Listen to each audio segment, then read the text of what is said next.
U.S. Air Force eyes Tinian Island as alternate airbase. Northern Mariana Island would serve as a backup airbase to Guam should that facility be knocked out in an attack.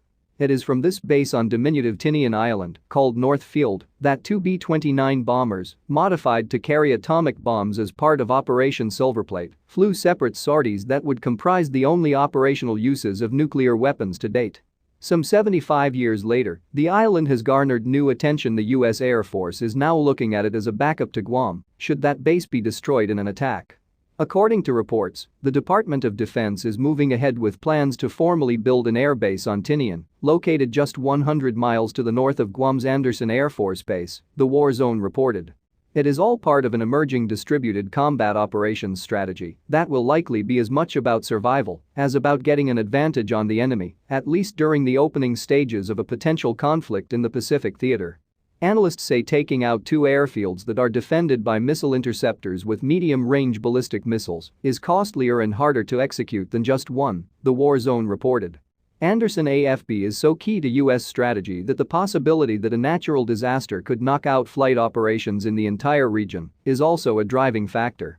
While Guam isn't as at risk of adversary missile attacks as America's military outposts located in Japan or even South Korea, its ability to continue operating during a barrage of deadly Chinese ballistic missiles is highly questionable at best, the war zone reported. Wake Island, which is located 1,500 miles east of Guam, is the largest such installation. However, that base on Wake Island will be more about staging air power as a conflict heats up, not just with dealing with dislocated air power in the opening stages of an attack.